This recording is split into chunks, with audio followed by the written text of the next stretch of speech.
and the poor farmhouse we had.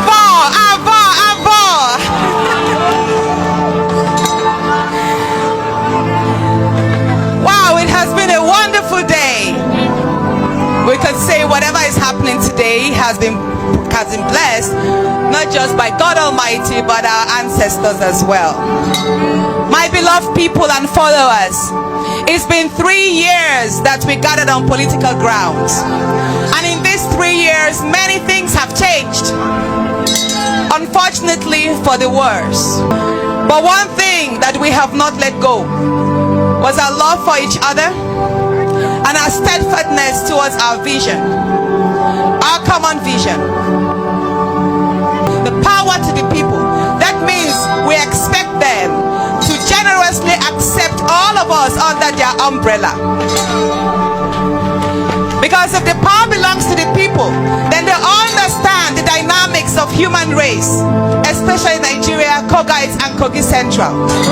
We know that our individualities will be respected, appreciated, and our dreams honored, and our collectiveness will add no greater small measure to national growth. Because we have a dream to realize, we have a vision we have stayed steadfast to, and we must put aside suffering and impoverishment, because we in Nigeria are no different from other African countries that we watch growing.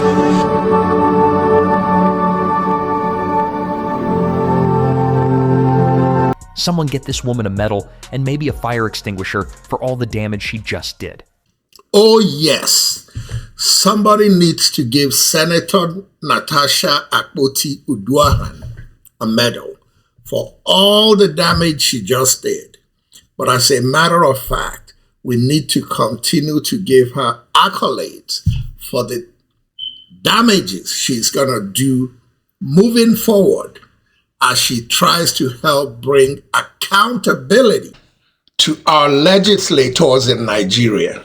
This fight is just beginning. With a firebrand like Senator Akpoti, they got more coming. Hello, everybody. Once again, this is Fred Nwankwo coming to you from our studios in Chicago with another edition of Bold Talk on Allen TV. And as usual, I like to say good morning, good afternoon, and good evening to you, depending on where you are around the world.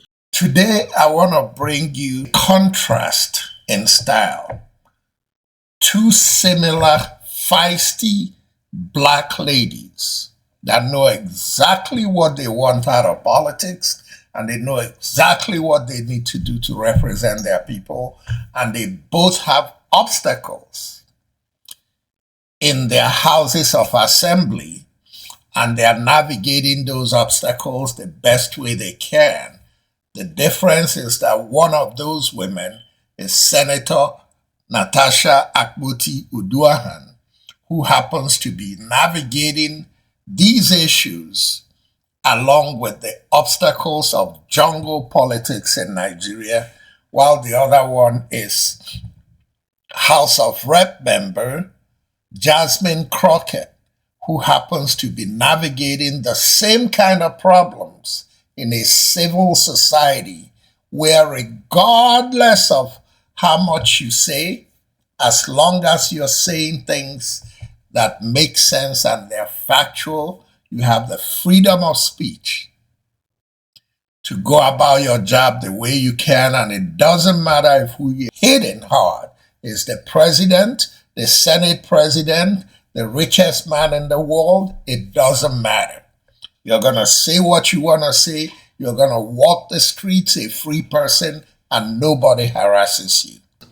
In Nigeria, if you speak up, they come after you with attack dogs. In this case, a woman senator speaking up, and the first attack dog they sent after her is was a fellow female senator. There is no name they haven't called Senator Akpoti-Uduaghan. No name in the book. She has 6 children by 6 different men. That's a lie. They give you the history of her dating and the history of the men she has slept with. Who gives a rat's ass? Of those men who are saying all those things about her, the shame is, how many of them have asked those men who paid them those money how many children they have out of wedlock? How many infidelity affairs they've had in their 10, 20, 30, 40 years of marriage? And that's why, even though I used it in my last video, I'll play it again, what this lady said regarding who a woman dates or who a woman doesn't date. And I like how she included a reference to the mothers of everybody ridiculing Senator Akpoti. Listen to this lady. Because from yesterday, men, really stupidly ignorant men, had already started going on about Senator Natasha's history. Well, I dare them to ask their mother if their mother doesn't have a history of boyfriends. And why does it matter? Why should we care what a woman's history is? The fact of the matter is, whatever your history is, it does not invalidate that experience that she is claiming at that time, which is why we must investigate. Nigerians, we must not have this. Nigerian women, you must not accept this. And it's on that note that I decided to bring Congresswoman Jasmine Crockett from the US, who is not going to tolerate any nonsense from anybody. And I bring this so that Nigerian women could learn and understand that what Senator Akpoti-Uduaghan is doing is actually the right way to do her job. If she's not going to be given a chance to do the job she's elected to do, it is her right and it's in her place to pull out every tool she has, including if the idiots that are trying to intimidate her are serial sexual abusers. Listen to Congresswoman Jasmine Crockett from the US and how fearlessly she speaks. And guess who she's speaking about?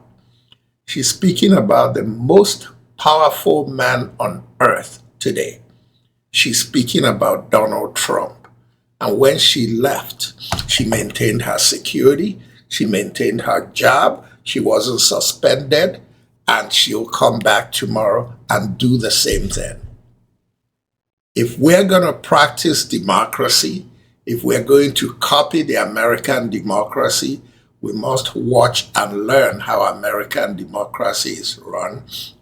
And I know that the chauvinistic men in power and the chauvinistic men who are not in power, who watch my show, are not going to like this because they are going to come out like Igbos will say, "Oboro kande banyi siemife." Nonsense. If we're going to get educated, go to school, and learn the right way to do things, we need to practice it in our own backyards. Listen to Congresswoman Jasmine Crockett. Hold on to your seats, folks, because Jasmine Crockett just took down Donald and Melania Trump live on TV, and it's nothing short of a masterclass in savage clapbacks. In a moment of pure unfiltered gold, Jasmine exposed the Trumps like never before, leaving them red-faced and speechless. You won't believe what she said. Get ready for a roast of epic proportions because Jasmine's coming for them. And this is the ultimate expose you don't want to miss. I want you to know that the crisis is here. That's right. I want you to know that the power belongs to the people, though, y'all. That's right. Do not feel powerless. In this moment, as the vice president said as she conceded the election, she said, dark times may be ahead of us, but she said it's only in the darkness that we can see the stars. I am telling you right now that the stars are right here. It is time for us to shine. It is time for us to be heard. It is time for us to make sure that they know we Nigerians, what did Senator Natasha Akpoti-Uduaghan say that is more than what this lady is saying to the President of the United States? With facts. There's not a single lie she's telling. There was not a single lie Senator Akpoti said. But look at the faith of the two different people. I bring you these things. These things that I bring you are becoming lessons in democracy. Unfortunately, many of you don't share. Unfortunately, many of you don't comment. And that's also a shame, because even us who follow the democracy are too docile to share videos that can help people who are interested. You don't have to be interested, but if I send it to you, send it to somebody else and then delete it. I'm embarrassed at the viewers for not sharing, and I'm embarrassed at Nigerians for not backing Senator Akpoti to make this a revolutionary point in time that change comes to Nigeria. Let's continue with Congresswoman Jasmine Crockett. Jasmine Crockett wasn't holding back, and let's be honest, when does she ever?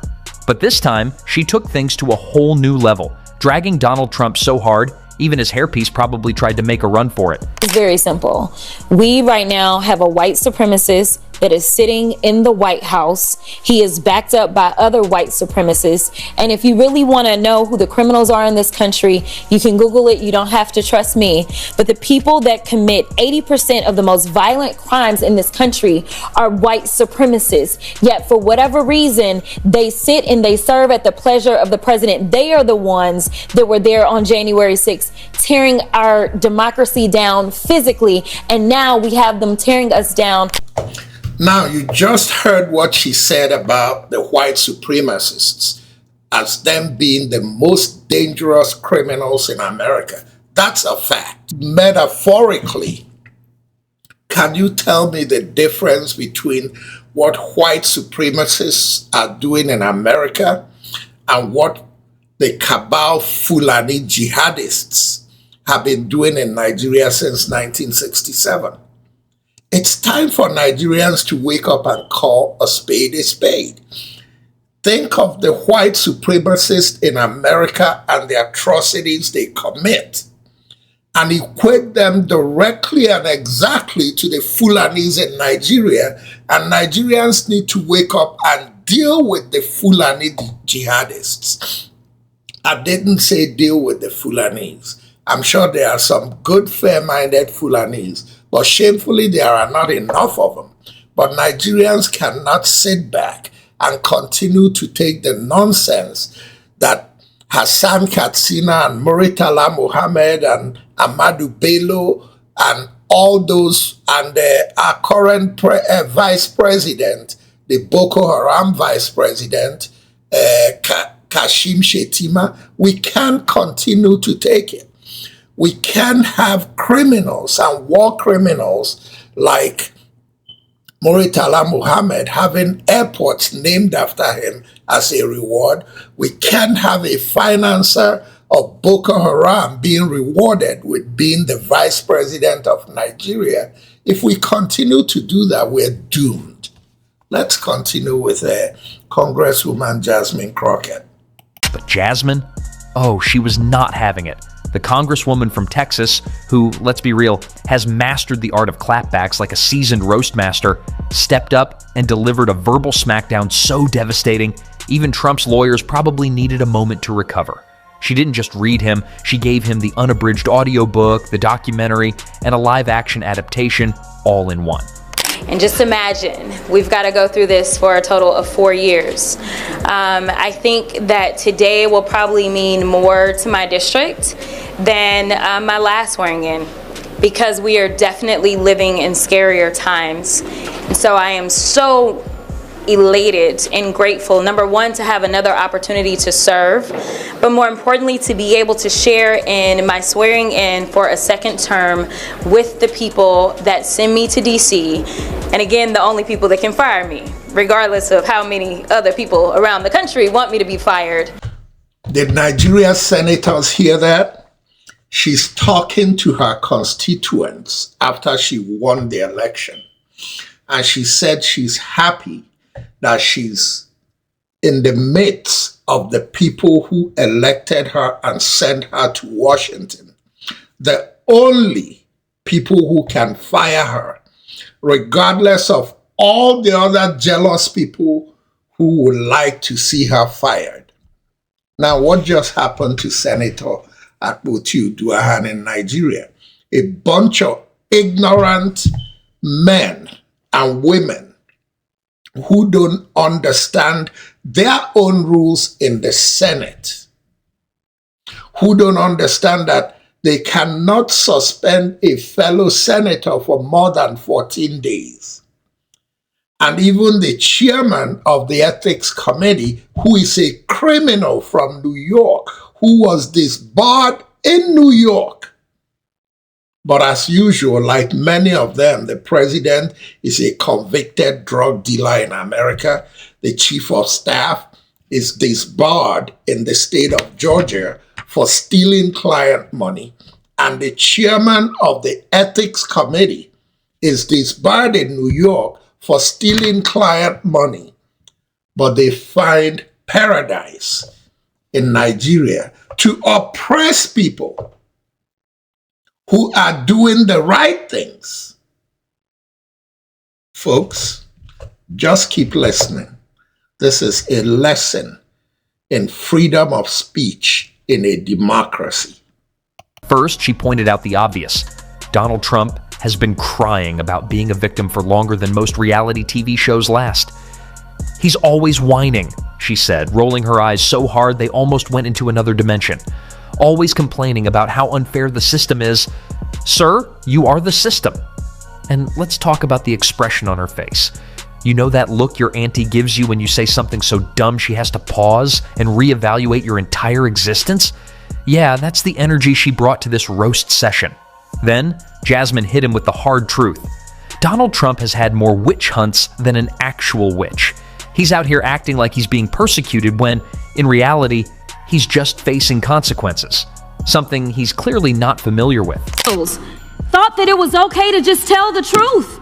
Instead, we're pushing conspiracy theories, and some of them are killing people. It's the same thing that we have coming out of Doge. It's the reason that people are dying. It's the reason that farmers are losing their farms, because we continue to peddle conspiracy theories. It is time for us to say, Mr. President, guess what? Russia invaded Ukraine. Can we at least agree on that one? Facts matter. Y'all, this is literally potentially putting us into an international crisis. We may be heading towards the next world war because we have a president that wants to pal around with Putin and wants to do everything to make him feel good, including lying about who invaded who. Tonight I think of my home, the home where I was born. I think of my family and the poor farmhouse we had. Then came the financial fraud situation. Oh boy. Trump swears up and down that he's a billionaire, yet somehow his bank account looks shakier than his grip on reality. Jasmine shredded him over his fake wealth, pointing out that every time a judge asks him to pay up, he suddenly can't find the money. One minute he's rich enough to buy the moon, and the next he's out here acting like a broke college student avoiding a landlord. I'll get you next week, bro, I swear. Just waiting for my inheritance check from my Nigerian prince cousin. And let's talk about his legal troubles. This man has more court dates than a Law and Order marathon. Jasmine listed them off like she was reading the lineup for Coachella. Fraud cases, election interference, hush money payments. It's a festival of felonies. If crime were a sport, Trump would be Michael Jordan. If lying was an Olympic event, he'd take home the gold every 4 years. And of course, she went in on his legal drama. Trump has spent more time in court than in actual politics at this point, and Jasmine made sure everyone watching understood that this isn't some conspiracy against him. This is what happens when you do crime. The man acts like he's being persecuted for no reason, but Jasmine laid it out clearly. If you steal classified documents, threaten election officials, and refuse to pay your bills, at some point, the law is going to notice. The game is up. He is now in. He has nothing to lose because now he's not going to prison, okay? Unfortunately, because that's where he's supposed to be. I intentionally put that at the end. I really liked the part about I'm waiting for my check from my Nigerian prince cousin. Isn't that what they call poetic justice? We're talking about Donald Trump's atrocities in America over the last few years. And the US Congresswoman is metaphorically and sarcastically, in one hand, describing the life of Donald Trump. And who did she have to equate Donald Trump's lies to? A lie that relates to the lie Nigerians tell in America about being princes and having access to all this money. He's waiting for his check from his Nigerian prince cousin. And then she ends it with Trump's legal troubles. Yes, he won the election and he pardoned himself, but still, he pardoned himself because the crimes were there and he was found guilty for those crimes.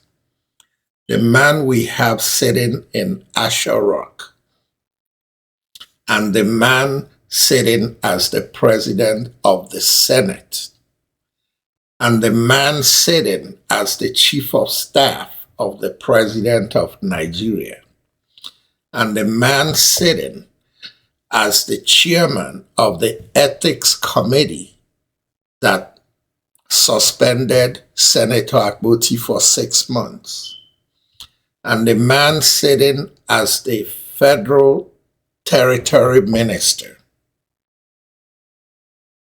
And should I go on and on and on, the man sitting as your vice president? Every one of them has, if the legal system and the justice system in Nigeria is fair, like it is in America, every one of them have serious crime questions to answer, but none of them have answered any question. Nigerians, if we're going to practice democracy, we have to practice democracy the right way. No, we don't control those things, but we control one thing: the ability to come out and challenge and say the truth and march the streets until these people become answerable. But no, we don't want to do any of them. We've read about the Chinese Revolution. We've heard about the American Revolution. We've read about all kinds of revolutions where change came.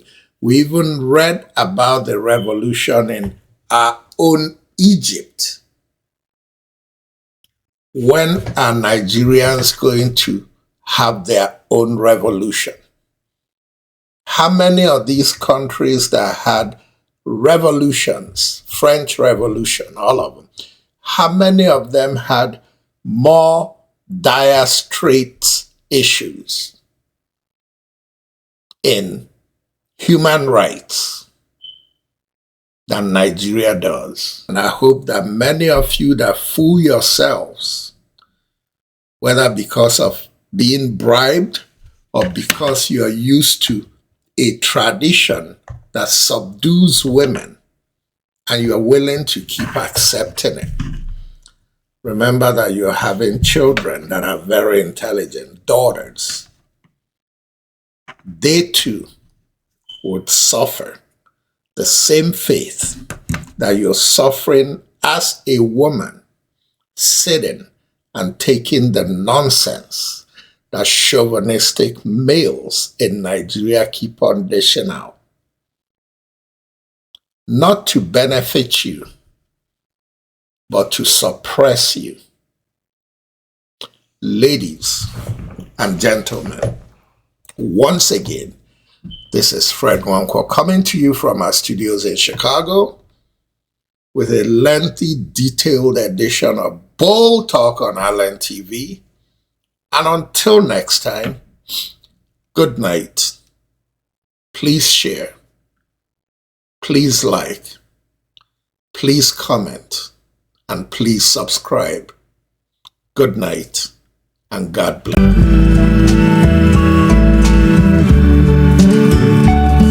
Tonight I think of my home, the home where I was born. I think of my family and the poor farmhouse we had. There in my home, we had no sophistication. We had no timepiece, the cockcrow and the sun, all we had.